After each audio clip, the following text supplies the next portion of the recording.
Hello, public opinion में आपका स्वागत करते हैं। और यहाँ पे एक बहुत ही विशेष न्यूज़ आ रहा है। जो बिहार को विशेष दर्जा मिलने वाला था वो बीजेपी ने नकार दिया है। और वहाँ पे पंकज चौधरी ने साफ कर दिया है कि जो उनका मापदंड है उस मापदंड के अंतर्गत बिहार राज्य नहीं आता है। मतलब साफ कहा जाए कि 13 करोड़ जनसंख्या वाले बिहार को अभी को विशेष दर्जा जो मिलने वाला था वो नहीं मिलेगा। और उसके वजह है सिर्फ बीजेपी सरकार यहाँ पे जिसको साथ देना चाहिए वो साथ नहीं दे रही है। और हम बात करें जहाँ पे नीतीश कुमार बीजेपी के साथ कोलैब करके सरकार बना रहे हैं, वहीं पे बिहारियों का आवाज़ को दबाया जा रहा है। जहाँ पे अगर साफ कहा जाए कि जहाँ पे बीजेपी को सपोर्ट करना चाहिए बिहारियों का, बात करें इलेक्शन की, इलेक्शन में भी पूरे बिहारियों ने बहुत खुलकर यहाँ पे वोट किया और यहाँ पे बहुत अच्छा सीट मिला। लेकिन जहाँ पे विशेष दर्जे की बात आई वहाँ पे बीजेपी ने यू टर्न मार के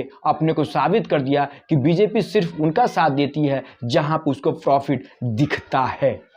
केंद्र ने साफ कर दिया है कि बिहार को विशेष राज्य का दर्जा नहीं मिल सकता है। जदयू सांसद रामप्रीत मंडल के सवाल पर वित्त राज्य मंत्री पंकज चौधरी ने संसद में जवाब देते हुए कहा, बिहार स्पेशल स्टेटस के पैमाने को पूरा नहीं करता है। इस पर जेडीयू के नेताओं का कहना है कि वो आगे भी विशेष राज्य के दर्जे की मांग करते रहेंगे। सोमवार को केंद्र सरकार ने बिहार की 20 साल पुरानी मांग पर विराम लगाते हुए विशेष राज्य का दर्जा देने से साफ इनकार कर दिया। और विशेष राज्य का दर्जा मिल जाने से क्या फायदे होते हैं? किसे मिलता है विशेष राज्य का दर्जा? विशेष राज्य का दर्जा उन राज्यों को दिया जाता है जो आर्थिक, सामाजिक और भौगोलिक आधार पर पिछड़े होते हैं। पहाड़ी इलाका हो, कम जनसंख्या घनत्व और बड़ा हिस्सा जनजातीय जनसंख्या का हो, पड़ोसी देशों के साथ सीमाएं लगती हो, आर्थिक और आधारभूत संरचना में पिछड़ापन हो। 11 राज्यों को विशेष राज्य का दर्जा मिला हुआ है। इनमें आसाम, नागालैंड, हिमाचल प्रदेश, मणिपुर, मेघालय, सिक्किम, त्रिपुरा, अरुणाचल प्रदेश, मिजोरम, उत्तराखंड और तेलंगाना शामिल है। आंतरिक राजस्व भी सीमित है। बिहार को गंभीर आर्थिक चुनौतियों का सामना भी करना पड़ता है। इसके अलावा प्रदेश के कई हिस्से प्राकृतिक आपदाओं जैसे सूखा और बाढ़ से भी जूझते हैं, जिससे यहाँ की जनता प्रभावित होती है। हालांकि केंद्र सरकार का कहना है कि 2012 में एक अंतर मंत्रालय समूह यानी IMG ने मूल्यांकन किया था, जिसमें बताया गया कि मौजूदा NDC मापदंडों के आधार पर बिहार इस दर्जे के लिए योग्य नहीं है, इसलिए राज्य को विशेष दर्जा नहीं दिया जा सकता। अब जानते हैं कि विशेष राज्य का दर्जा मिल जाने से क्या क्या फायदे होते हैं। विशेष राज्य का दर्जा मिलने पर किसी राज्य को खास छूट के साथ ही खास अनुदान भी मिलता है। केंद्र प्रायोजित योजना में 90% का भुगतान केंद्र करता है, जबकि अन्य राज्यों के मामले में ये 50% से 75% है। विशेष राज्यों को income tax, GST, excise, custom और कॉर्पोरेट में छूट मिलती है।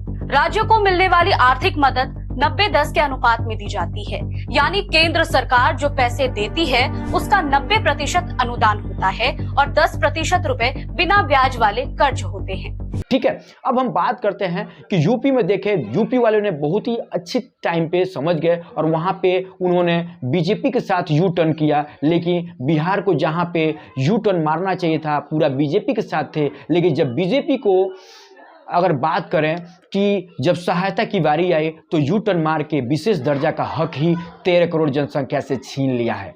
अब इस विशेष दर्जा का मापदंड क्या है हम आपको बताने वाले हैं, ध्यान दीजिएगा। विशेष राज्य का दर्जा देने के 5 मानक है। पहला, राज्य का जमीनी इलाका पहाड़ी और दुर्गम हो, ये पहला मानक है। दूसरा मानक की बात करें तो राज्य की जनसंख्या कम हो या और जनसंख्या का बड़ा हिस्सा आदिवासी समुदाय से हो। तीसरा, अगर बात करें राज्य की लोकेशन राजनीतिक तौर पे दूसरे देशों से की सीमाओं से सटी होने चाहिए। अगर हम बात करें जो चौथा पॉइंट है, आर्थिक और इंफ्रास्ट्रक्चर के मामलों में राज्य पिछड़ा होना चाहिए। और चौथा के बाद से हमारा जो 5वां आता है, राज्य के वित्त की प्रकृति व्यवहार न हो, यानी पैसे का जो ठीक ठाक उपयोग नहीं हो रहा हो, तभी हम इसका इस्तेमाल कर सकते हैं, तभी हमको विशेष राज्य का दर्जा मिल सकता है। तो अभी आप समझ सकते हैं कि बीजेपी सिर्फ अपना ही वोट बैंकिंग कर रही है और कुछ नहीं कर रही है। ठीक है।